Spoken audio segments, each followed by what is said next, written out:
Tudo bem, Francisco? A palavra é toda sua. Boa noite, seja bem-vindo. Boa noite, pessoal. Vou me apresentar aqui rapidamente. Eu sou o Francisco. A minha empresa é a FF Plan, né? Planejamento, Serviço e Gestão Financeira.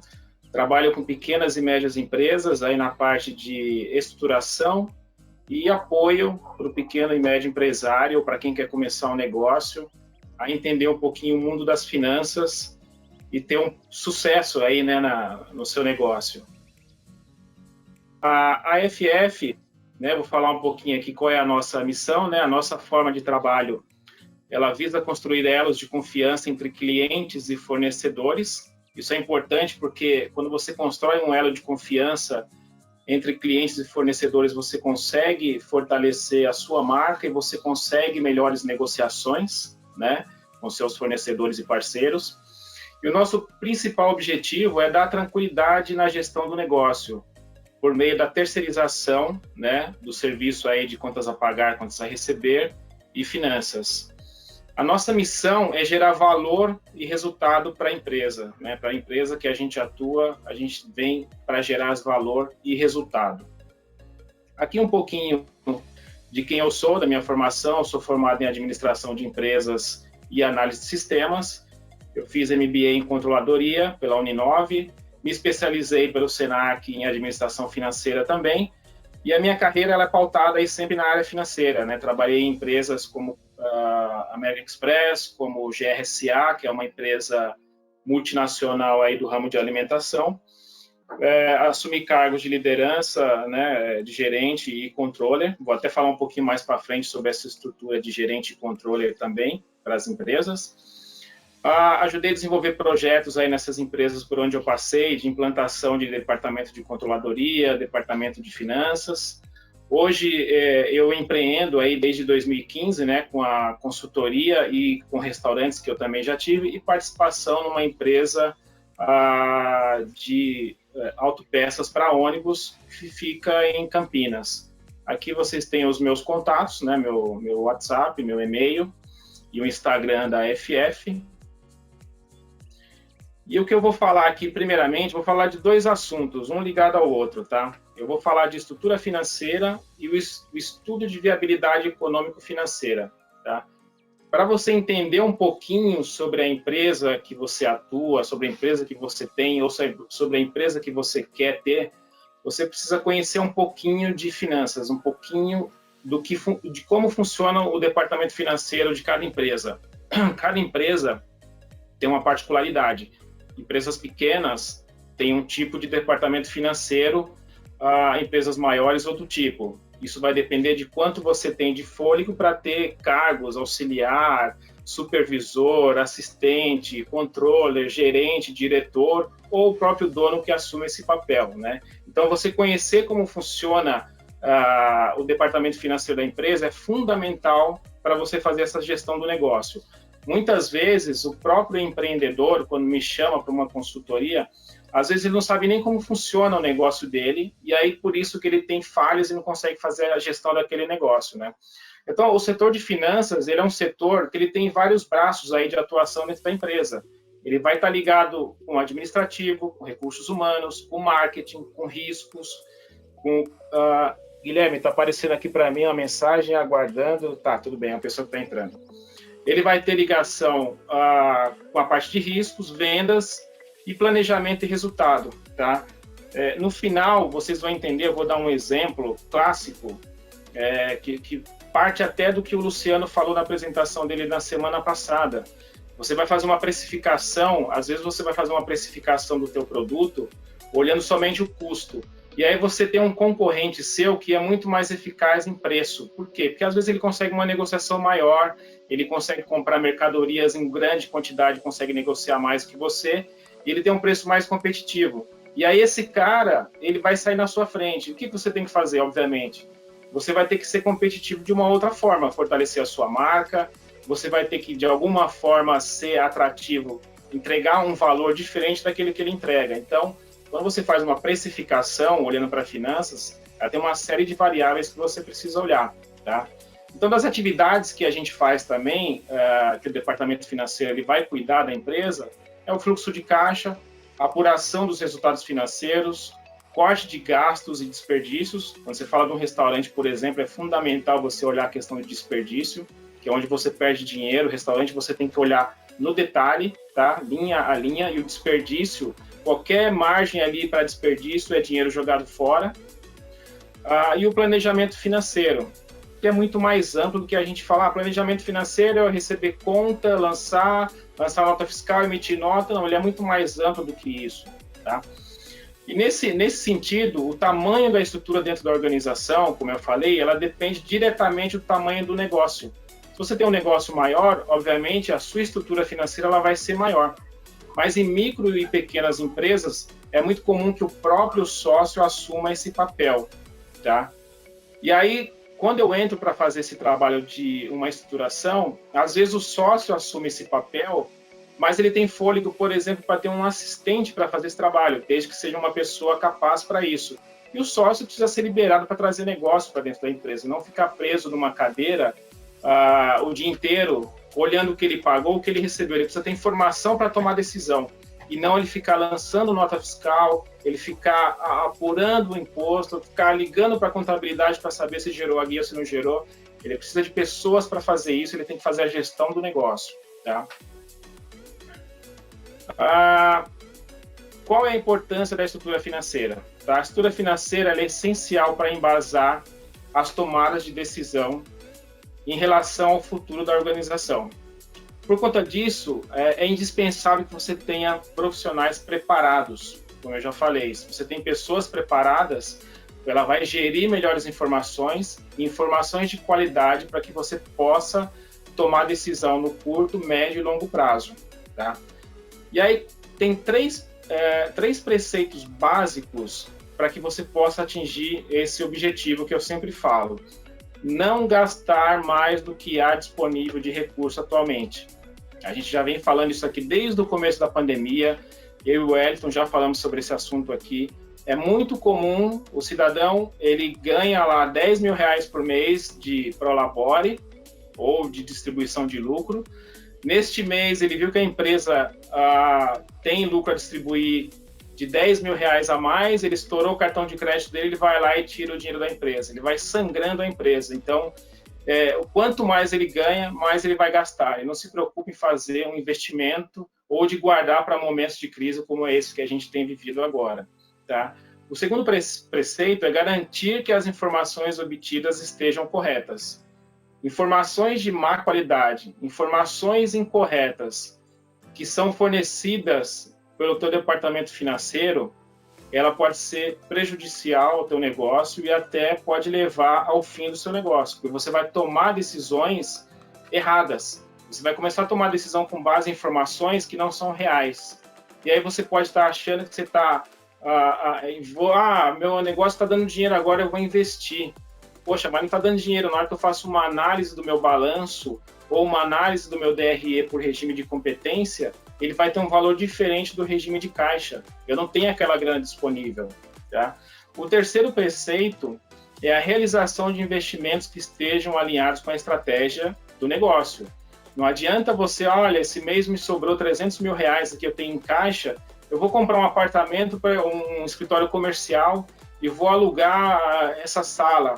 Mas aí você precisa fazer uma análise, quanto vai te dar de aluguel, quanto tempo vai ficar fechado caso você não alugue, qual é o custo que você vai ter com aquele imóvel. De repente não vale mais a pena você investir em marketing na tua empresa ou investir em equipamento para você trazer um faturamento maior.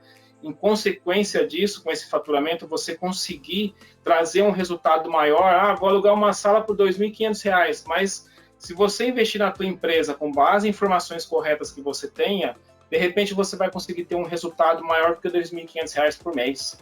E lá na frente você investe em alguma outra coisa desse tipo. Então, é importante você ter clareza de como está o teu negócio, de qual é o teu negócio e como você vai realizar as suas estratégias de crescimento e de investimento. Precisa estar alinhado com a estratégia do seu negócio, tá? Investir numa empresa, por exemplo, que é do mesmo ramo de atividade que a sua, que você deseja, por exemplo, comprar uma empresa e crescer dessa forma, é uma estratégia. investir numa startup pequena que você tem um potencial de crescimento e você acredita que aquilo pode ser um potencial para a sua empresa, para você ganhar dinheiro também, é uma estratégia, tá? A estrutura financeira, ela auxilia a gestão de informações, tá? E você tem que ter a equipe responsável para isso.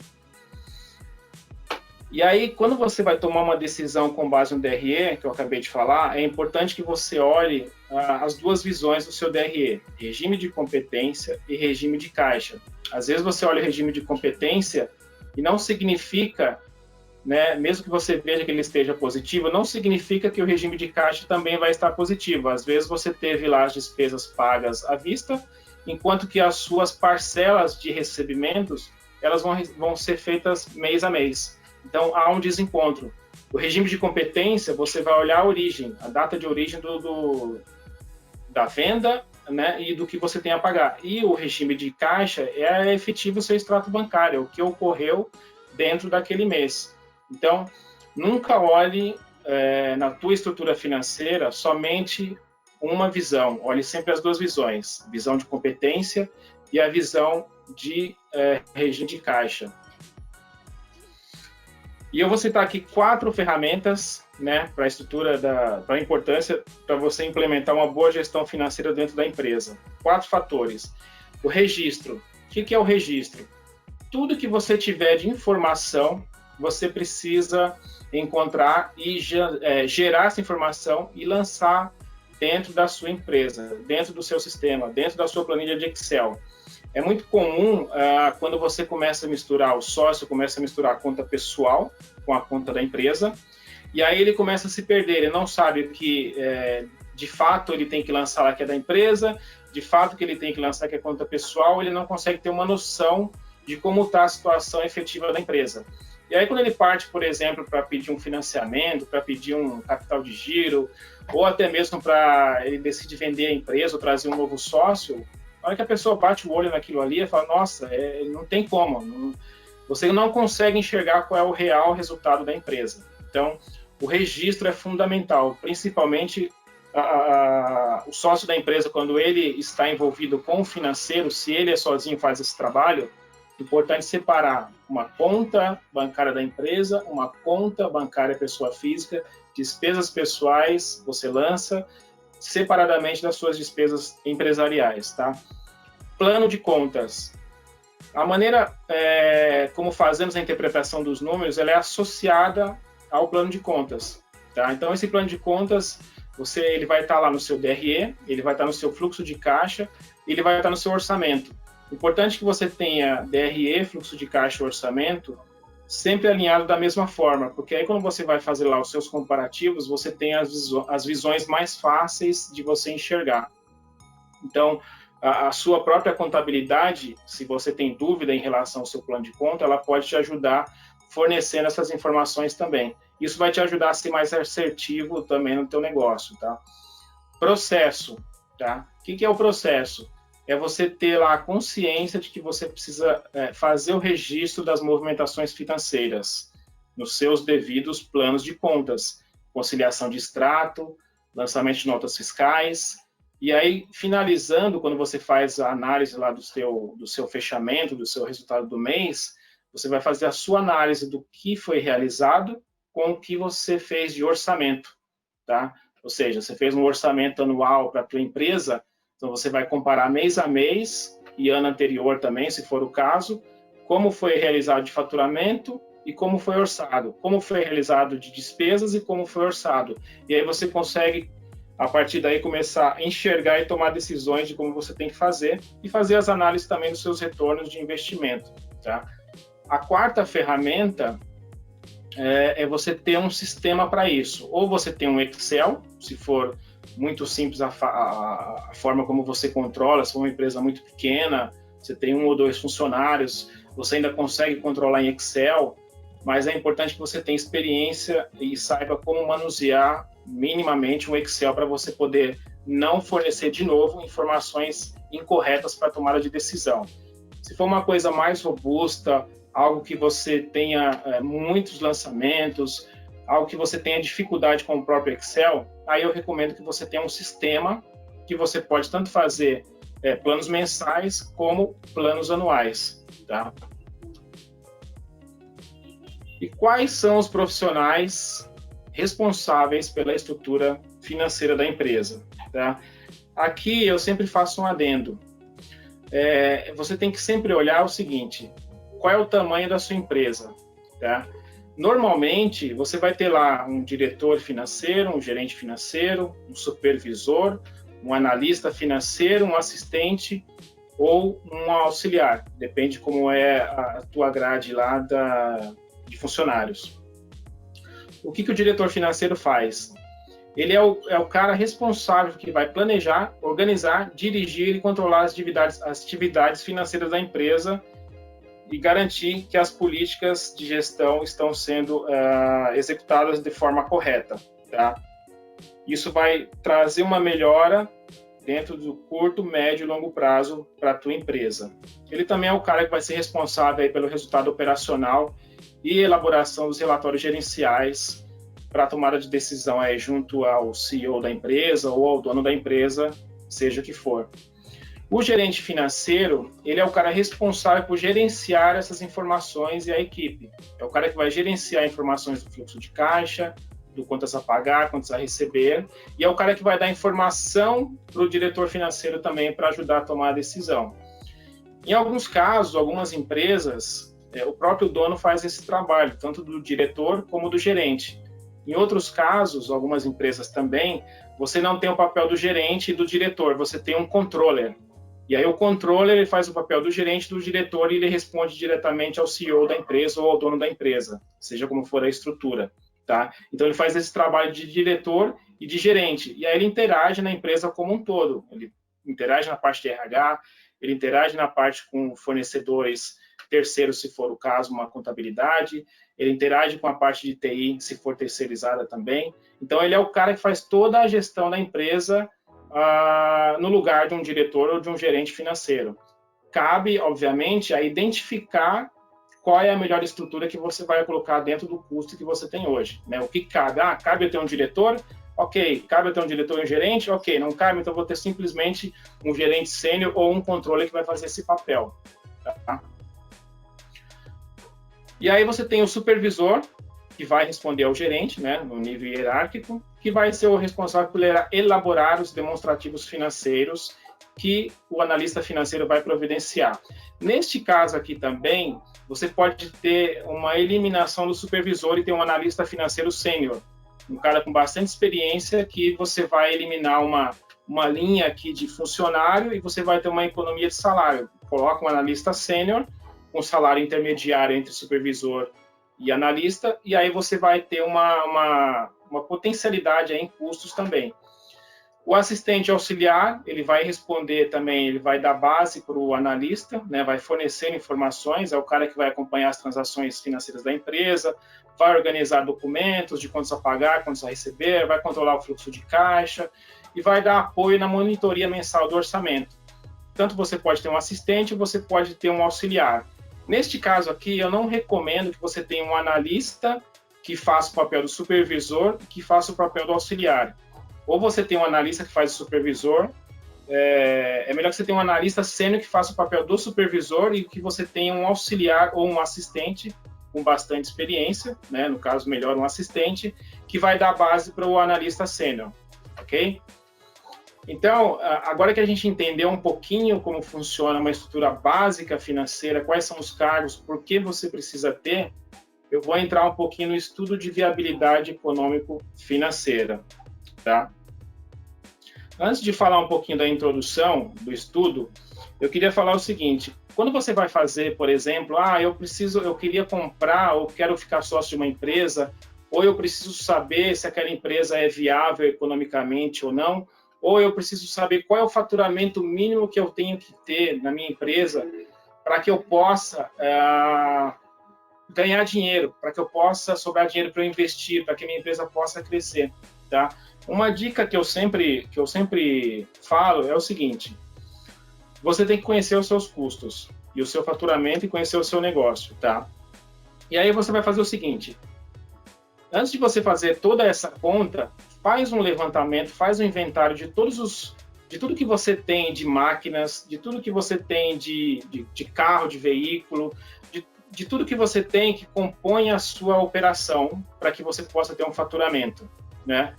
Faz um inventário disso, soma, né? E pesquisa em mercado, se você vendesse tudo isso daí, qual é o valor que daria? Aí você vai fazer o seguinte, você vai pegar 2,5% deste valor, vai dar um valor X. Esse resultado dessa conta de 2,5% desse valor X que deu, ele não pode ser menor do que o lucro que você tenha hoje, tá? Vamos supor que você tem um lucro lá de 12 mil reais e o resultado dessa conta, ela está dando menor do que isso, o projeto deixa de ser viável para você, tá? Por que eu falo 2,5%? Ah, Francisco, por que 2,5%, não 3%, não 1%, não meio, não 1,5%? Porque normalmente se você pegar uma aplicação financeira, você vai ter um rendimento entre 1% e 1,5% aí, se você for uma pessoa, um investidor um pouco agressivo. Então, se você pegar todos aqueles equipamentos, tudo que você tem em vender e aplicar, de repente, se você vai ter uma rentabilidade de 2,5%, então não compensa você ter aquela empresa, ela não está sendo viável. Aí, Francisco, mas tá bom, eu identifiquei que o meu faturamento é X, que a minha empresa vale tanto, que tem que ser 2,5% e que o meu lucro hoje ele está maior do que isso. Ok, é viável. Agora, como é que eu faço? Eu preciso saber quanto que eu tenho que faturar minimamente, para que eu possa atingir esse resultado considerando esses 2,5%. É simples. Pega essa conta que a gente acabou de fazer dos 2,5% lá que deu, pega todas as suas despesas, seus custos fixos. O que são as despesas fixas? A água, a luz, teu aluguel, é tudo que não... A despesa variável é tudo que você usa para você fazer compor o teu faturamento. A folha de pagamento dos seus funcionários é uma despesa fixa. Soma tudo isso. A soma dessa conta mais a soma desses 2,5%, você vai dividir pela tua margem de contribuição. Francisco, o que é a margem de contribuição? A margem de contribuição é aquele percentual, você compra um produto por 100, vende por 150, essa diferença de 50 é a tua margem de contribuição, ou seja, você vai pegar toda essa conta, somar e dividir por 0,5 ou 0,35, seja qual for a tua margem de contribuição. Tá? O resultado desta conta que você fizer, ele vai te dar um faturamento mínimo que você tem que atingir para você, pelo menos, continuar a visualizar que o teu negócio é viável ou não. Ah, Francisco, mas eu fiz essa conta, não deu certo, o negócio não é viável, deu muito menos, eu não estou nesse faturamento. Meu faturamento, para eu ser viável, tem que ser 380 mil, eu fiz essa conta e o meu faturamento aqui nesta conta está dando 180 mil. Então, você está com um negócio que não é viável, ou você vai comprar um negócio que não é viável, você vai perder dinheiro. Tá? E aí é onde eu entro no negócio que eu falei no início da questão do preço. Aí você precisa ser mais eficaz na questão de preço. Né? Você precisa arrumar formas para que você possa aumentar o teu faturamento. Né? Você precisa melhorar a tua precificação, você precisa melhorar a tua compra para que você seja mais eficaz e você tenha uma margem maior e você consiga aumentar o teu faturamento. Tá? Feito isso, a gente pode partir para a introdução aí do estudo de viabilidade econômico-financeiro. Tá? O que é o estudo de viabilidade econômico-financeiro? Imagina que você quer fazer uma ampliação da sua loja, tá? E aí isso pode significar para você o aumento do seu fluxo de cliente. Você precisa fazer um estudo. O que eu preciso fazer para aumentar meu fluxo de cliente? Aumentar preço? Contratar mais pessoas? Ir para um espaço novo? Colocar um delivery? Colocar um produto novo? Comprar mais máquina para eu produzir mais? Então, você precisa fazer um estudo de viabilidade, por exemplo, se essa máquina vai te dar um retorno esperado e naquele tempo esperado, sim ou não, tá? E para uma das premissas para o estudo de viabilidade econômica financeira, a gente tem que ter em mente o seguinte: o dinheiro ele muda ao longo do tempo, tá? O que é isso? Tá? Vamos pegar um exemplo aqui. Vamos considerar que você tem um rendimento aí de 10% ao ano, uma aplicação de R$1.000, e a inflação de 6,5% ao ano. Tá? Esses R$ 1.000 você vai aplicar durante 10 anos. Tá? Esse exemplo aqui eu vou dar para vocês entenderem mais para frente a questão do dinheiro no tempo. Tá? Então, esses R$ 1.000 que você vai aplicar em 10 anos, a um rendimento anual de 10% ao ano, a uma inflação de 6,5% ao ano, tá? Com o efeito dos juros sobre o investimento, esse dinheiro vai passar para R$ 2.593. Tá? Você vai acumular esse montante aí ao longo desses 10 anos. Por quê? Porque você teve o efeito dos juros sobre o investimento que você fez. Porém, a tua rentabilidade real do negócio, ela vai ser, porque você vai ter que descontar aí a inflação. Então, a sua rentabilidade real do negócio vai ser R$ 1.324. Tá? E aí, consequência disso, o teu poder de compra, porque você teve o efeito da inflação, ele vai cair aí para R$ 510. Tá? Então, essa é importante de você, sempre quando for fazer um estudo de viabilidade econômica, fazer a avaliação do dinheiro no tempo, tá? Para você entender, mas eu tenho R$ 1.000, poxa, agora eu tenho 2.593. Mas a inflação comeu boa parte do teu dinheiro. O teu efeito para a compra daqui a 10 anos é de R$ 510. Os seus R$ 1.000 passou para R$ 510, entendeu?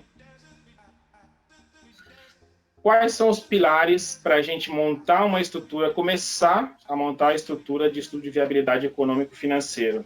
São 4 pilares, eu sempre falo. Levantamento das informações, e aí a gente cai de novo naquela parte lá que eu falei lá no início, de você ter informações corretas para tomar decisão. Se você levantar a informação e essa informação não for informação de qualidade, vai ser pior o teu estudo e você vai novamente tomar decisões incorretas, tá? Então, levantamento de informação para fazer um estudo de viabilidade econômica, financeira, é essencial a qualidade dessas informações para você ter uma decisão e você ter um estudo com mais precisão. Não significa que o teu estudo vai estar 100% preciso, não. Por quê? Porque a gente vai ver mais para frente, a gente tem efeitos da economia, a gente tem efeitos da inflação, a gente tem efeitos do clima, a gente tem efeitos da política, a gente tem efeitos da crise. Então, uma série de fatores ocorrem durante o período que você vai estar fazendo isso, ou durante o período que você vai ter esse projeto, que vão influenciar. Mas, se você tem as informações levantadas de início de forma correta e você vai seguindo passo a passo isso, você vai minimizar os erros que você vai ter aí para tomar decisão, tá? A taxa mínima de atratividade, você também vai ter que ter essa taxa mínima. O que é isso? Eu tenho um investimento que hoje me rende uma taxa mínima lá de 3% ou de 2%.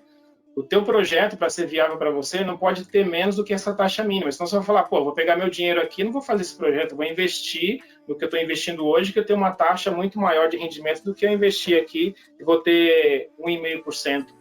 Então, essa taxa mínima você é que vai definir de acordo com aquilo que você investe hoje, com o que você tem. Avaliação econômica, vai fazer avaliação de acordo com cenários, né? Cenário pessimista, você vai criar os cenários para isso, e com base nesses três pilares, você vai ter informação para você tomar decisão, se segue com o projeto ou se para o projeto.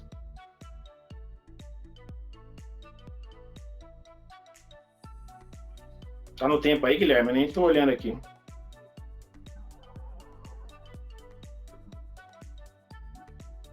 Vamos lá. O que a gente precisa conhecer, né? Levantamento de informação. Investimentos, tá? Investimento inicial. O que é investimento? Quanto que eu vou ter que dispor de capital para colocar esse projeto em prática? Então, sempre que você vai fazer o teu estudo econômico-financeiro, conheça os seus investimentos iniciais. Isso é informação, tá? Isso é informação que você precisa colocar para você começar o teu estudo. Então, qual é o investimento inicial que eu vou fazer? Quanto vai custar? Quanto eu preciso colocar para fazer esse projeto começar a acontecer? E aí, no meio do caminho, você vai ter os investimentos adicionais, que você vai colocar ao longo do projeto também, tá? Então, importante conhecer investimento inicial, investimento adicional e separar essas duas informações no seu estudo. Custos fixos, custos variáveis, tá? Custo fixo, como eu já falei lá atrás, custo fixo, eles existirão mesmo que não seja produzido nenhum bem ou serviço. Ele é fixo. Você faturou R$100, R$1.000, R$3.000, R$30.000 com 10 funcionários, não importa, aquele custo é fixo. Eu faturei R$300.000 com 10 funcionários, ok, esse mês eu vou faturar R$100.000 com 10 funcionários. Eu não vou demitir porque eu vou faturar 100, tá? É um custo fixo. O teu aluguel, se você faturou 100 mil, 200 mil, se o teu contrato de aluguel é um valor fixo, ele é fixo. Alguns casos, por exemplo, shopping center, existe um aluguel fixo e um faturamento mínimo. E a partir desse faturamento mínimo, o aluguel passa a ser variável, tá? Então, também a tua estrutura financeira precisa saber identificar isso e te dar informação sobre isso. O custo variável, né, os custos variáveis, é tudo que você faz, ele vai existir e ele vai aumentar conforme você produz mais bens ou serviços, tá? E aí no seu estudo também você precisa conhecer e você precisa levantar quanto se espera vender com esse projeto, com esse investimento que você vai fazer, com a compra dessa máquina, com esse novo local que você vai reformar, ou com esse novo local que você vai mudar, esse novo ponto comercial, quanto você espera vender? Precificação, quanto será cobrado por bem, de cada bem ou serviço que você vai comercializar?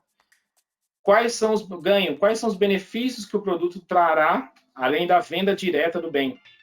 E a tributação. Tributação, a gente tem aqui um ótimo contador, que é o João, que pode te ajudar na hora que você for fazer esse estudo, a levantar qual é a tributação que você vai ter, tá? Sobre a sua receita ou sobre o seu lucro. E assim, gente, vou um pouco aqui. Quando eu falo de tributação, às vezes o cara fala assim, o meu financeiro faz esse estudo aqui. Coloca uma tributação, pesquisa na internet aí, vamos ver o KNAI, alguma coisa do produto e colocar. Não. Conversa com o seu contador, conversa com o seu tributarista e faz a coisa do jeito correto. Senão lá na frente você vai falar assim, poxa, mas eu fiz, não deu aquele resultado esperado. Alguma coisa você fez errado quando você levantou a informação, tá? Alguma coisa aí no meio do caminho. Alguma coisa no meio do caminho ficou um fio solto, ou você não teve atenção, ou você foi negligente. E negligência em finanças é a morte, tá? É a morte. Desculpa falar, mas é a morte. Vamos lá. TMA, taxa mínima de atratividade, tá?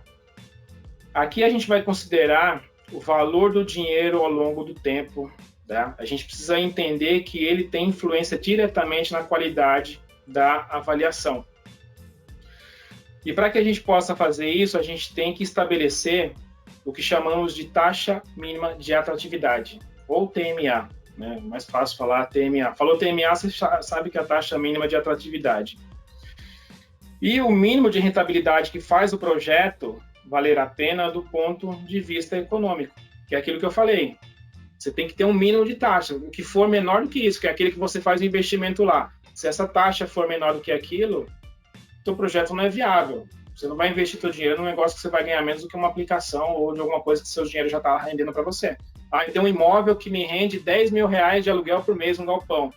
Mas eu vou pegar esse galpão, eu vou vender e o dinheiro eu vou investir nesse outro projeto que vai me dar 6 mil. Porra, espera lá, né? Vamos fazer uma análise para ver se vale a pena ou não. A taxa mínima de atratividade, ela é composta, tá? Ela tem 3 componentes.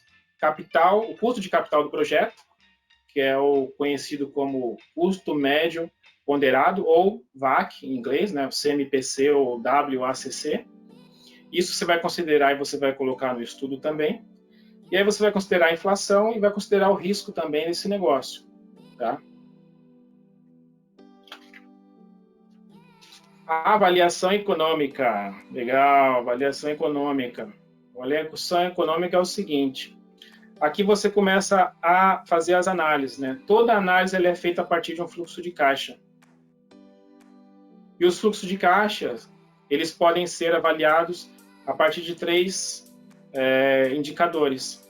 VPL, valor presente líquido nesse estudo, TIR, taxa interna de retorno, e o payback, que é o tempo que você vai ter lá a recuperação do teu investimento, ok? E aí, a partir disso, você vai fazer análise de cenários e análise de sensibilidade, que eu vou falar um pouquinho mais para frente. Tudo isso daqui, gente, são teorias, tá?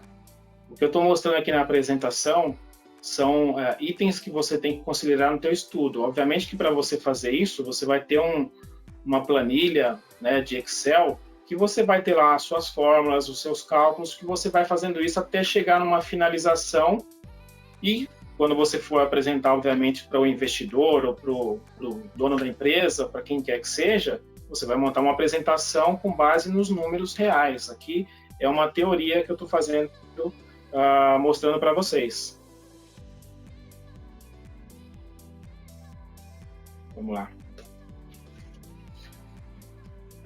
Fluxo de caixa, né? Receita e custos para chegar ao fluxo de caixa livre para cada período do projeto, tá? Então, ao longo do projeto, assim como o fluxo de caixa, você vai tendo a evolução das receitas, evolução das despesas e a evolução do lucro. Então, o seu fluxo de caixa desse projeto especificamente, ele vai te dando lá a evolução disso mês a mês, período a período, de como anda a sua receita, as suas despesas e o seu lucro, para você ir fazendo as análises também, tá? Para fazer a avaliação econômica do estudo. E o valor presente líquido é o método VPL, né? Valor presente líquido. Saberemos o quão o projeto rentável acima do valor desejado. Saberemos o quão rentável acima do mínimo desejado né? Qual que é o mínimo desejado? É o que está lá atrás, que é o que eu falei, é a TMA. Aquele é o mínimo, tá? Então você não pode esquecer, o VPL, ele mostra qual é o retorno do projeto acima da taxa mínima de atratividade em valores monetários de hoje. Por isso que é valor presente líquido, valores monetários de hoje, ok? Ele pode trazer no fluxo de caixa futuro para o presente. E aí você pode fazer a avaliação da rentabilidade, tendo o valor do dinheiro em mente de quanto ele vale hoje.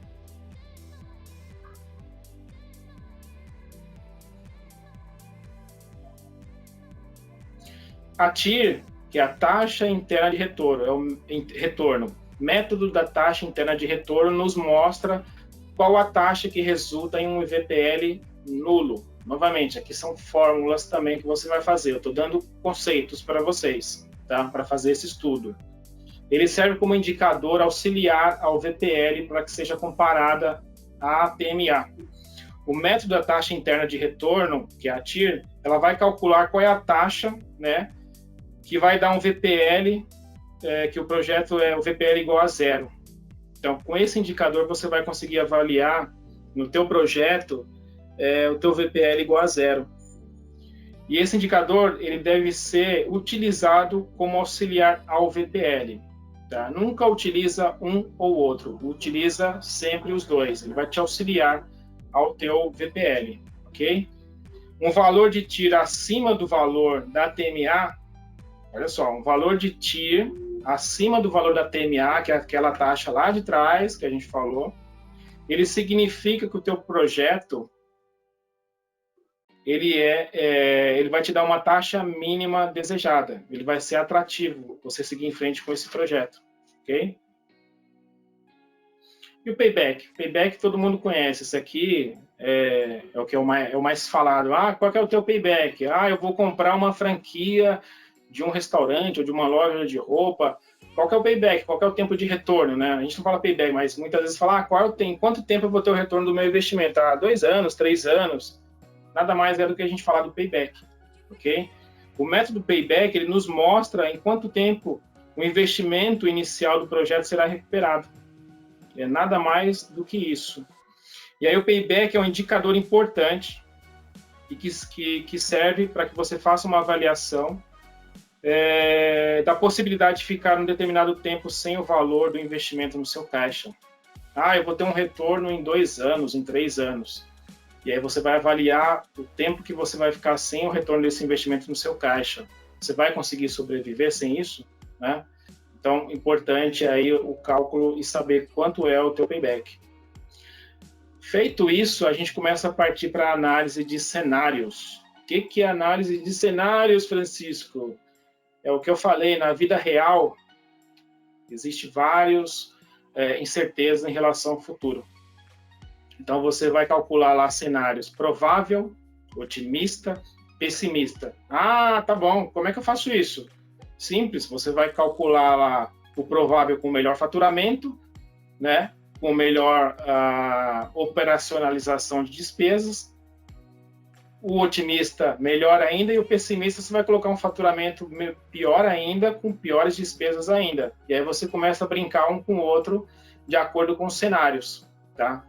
Quando você está fazendo esses estudos, você não vai prever o futuro, é impossível. Você não vai prever um momento de crise, mas você vai prever, se você tem conhecimento do mercado, como é que o mercado trabalha hoje. Você vai conseguir minimizar, meu concorrente trabalha dessa forma, então você não vai ser um otimista a tal ponto de ser um otimista muito acima do que é o mercado hoje. Então você precisa conhecer um pouquinho do mercado antes de fazer esse estudo. E aí a gente entra num pouquinho daquela coisa que a gente fala de personas, é você fazer um levantamento e uma análise do mercado, entender como é que esse mercado trabalha, para quem é o público que você vai fazer isso, quem você vai atender, qual é o preço que você vai oferecer, para que você tenha cenários provável, otimista e pessimista dentro daquilo que é o mais realista possível. E aí a gente parte aqui para o análise de sensibilidade, né? Ela mostra o comportamento do projeto e suas variáveis, né? Suas variáveis, elas vão se alterando. Ela vai revelar para vocês quais são as variáveis mais críticas do projeto, de acordo com o VPL, seus investimentos, suas receitas e seus custos. Isso vai variando de acordo com o seu fluxo de caixa, de acordo com o cenário, e aí você consegue identificar onde você tem aí melhores possibilidades e piores possibilidades. Isso vai se alterando ao longo do tempo e vai te ajudar a tomar possíveis decisões aí em números mais reais, né? Ela é uma forma complementar, a análise de sensibilidade ela é uma forma complementar ao cenário. Não faço um ou faço outro? Não, faz os dois. Faz os cenários e faz a análise de sensibilidade. Sempre os dois. Lembra? DRE lá atrás, analisa sua competência e não analisa o caixa? Não, analisa as duas visões. Deixa de ser preguiçoso. Analisa as duas visões para que você tenha informações para tomar decisão. Fez um estudo de viabilidade econômica, faz análise de cenários e faz análise de sensibilidade também, ok? Faz o trabalho de forma correta para que você tenha informações para tomar decisão, para depois não tomar prejuízo. E aí, por último, feito isso, você vai fazer aí a tua tomada de decisão. Levantei informações corretas. Olha só, gente, informações corretas. Que medo, né?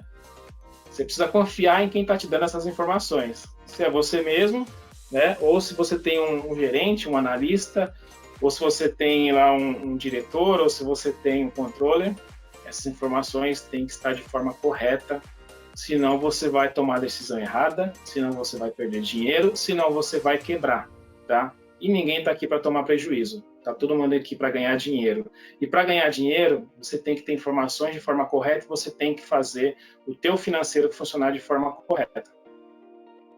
E aí, é o que eu falei para finalizar. VPL mais TIR mais payback, analisou o cenário, analisou sensibilidade, você tem informação final para você tomar decisão se o teu projeto vai ser viável economicamente, financeiramente ou não, tá? Lembrando que fatores da natureza, fatores econômicos, dentre outros também, podem influenciar nessa análise total. Porém, você tem a informação para você tomar decisão. Mas lembra que tendo as informações corretas não garante que você lá na frente não vai ter uma crise como a gente está tendo agora, que provavelmente esse cenário, por mais correto que você tenha feito próximo da realidade, é uma coisa que você jamais vai prever.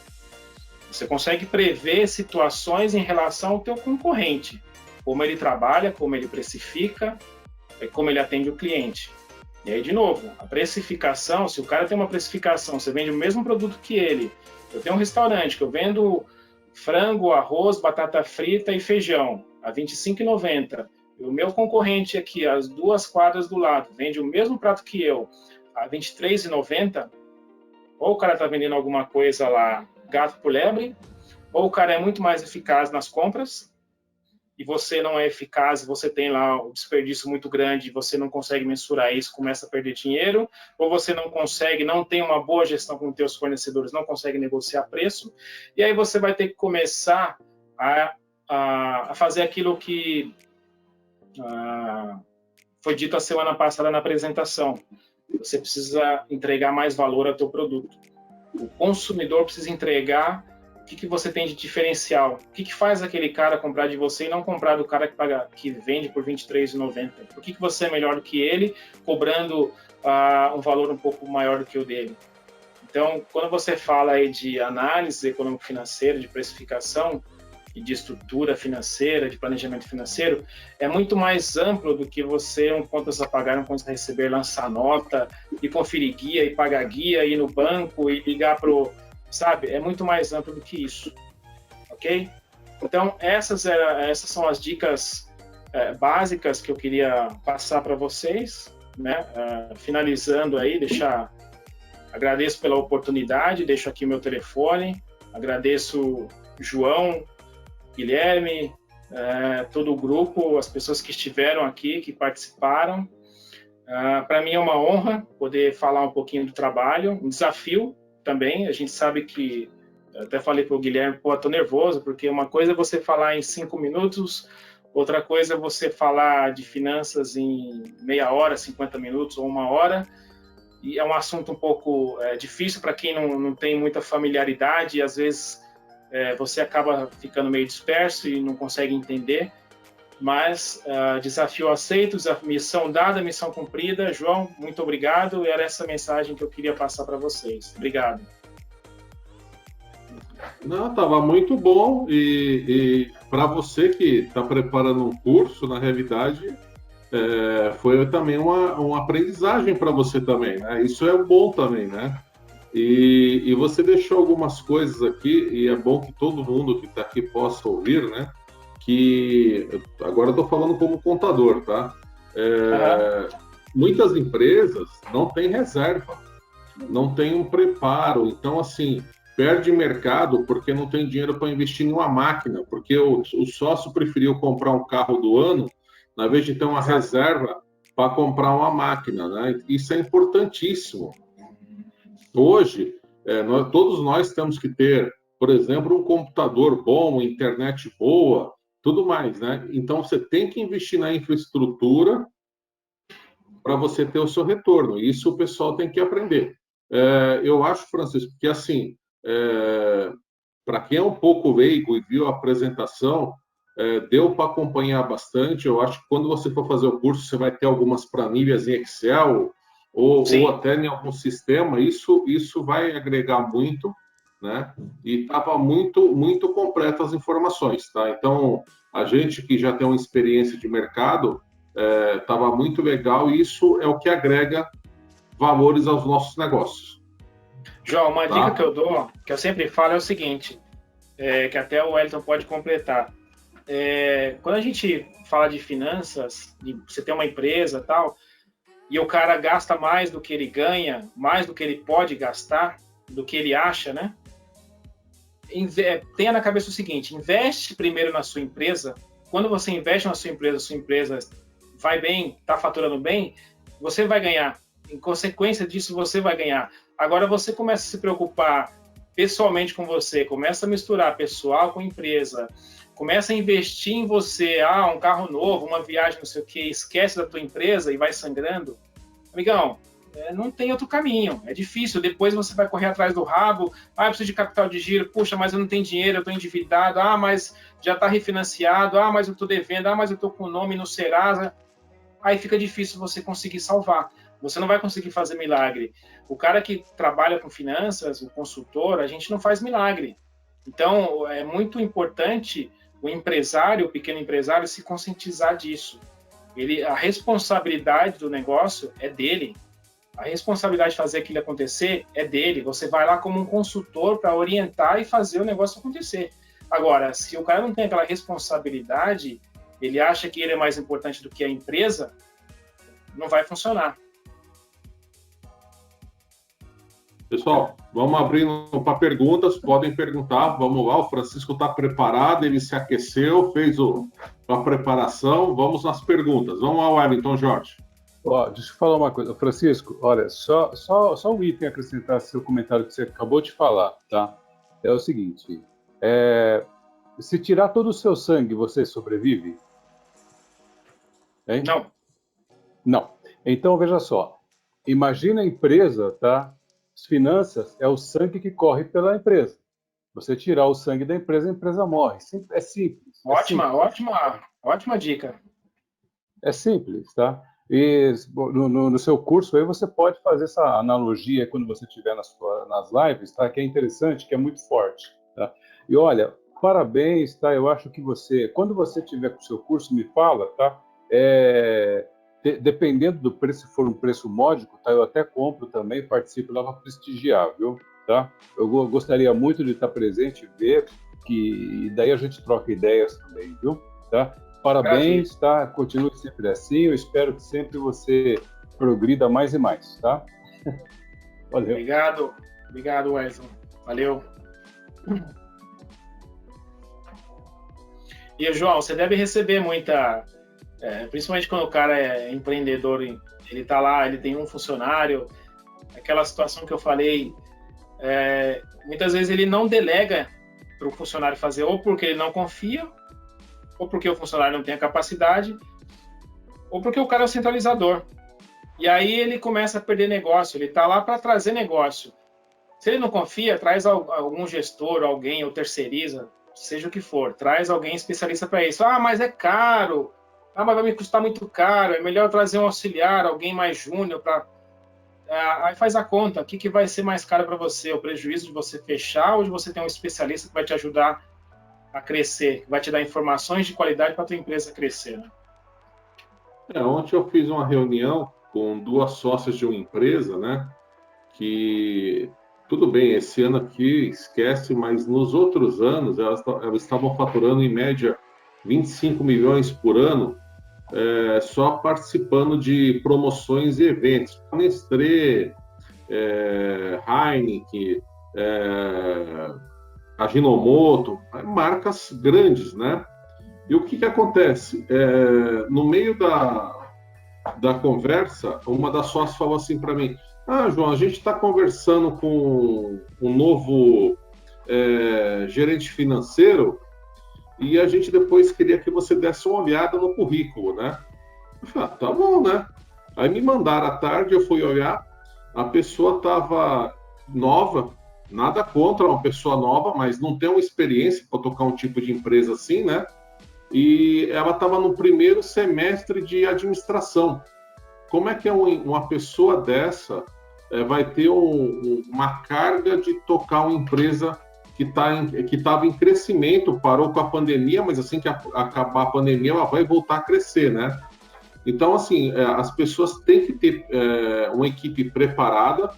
Eu vou dar um exemplo da Nova Aliança. Antigamente, alguns anos atrás, eu que fazia o financeiro 100%, que nem eu estou fazendo essa semana, que a Carol está de férias. E agora eu comecei depois que eu tenho a Carol, eu posso ficar mais livre para fazer mais negócios. Então eu vou lá para o Gutierrez, a gente vai ver negócios. Por quê? Tem alguém fazendo o serviço financeiro que eu estaria preso para fazer. Perguntas, pessoal? Ninguém mais com perguntas? Vocês estão bem em finanças, hein?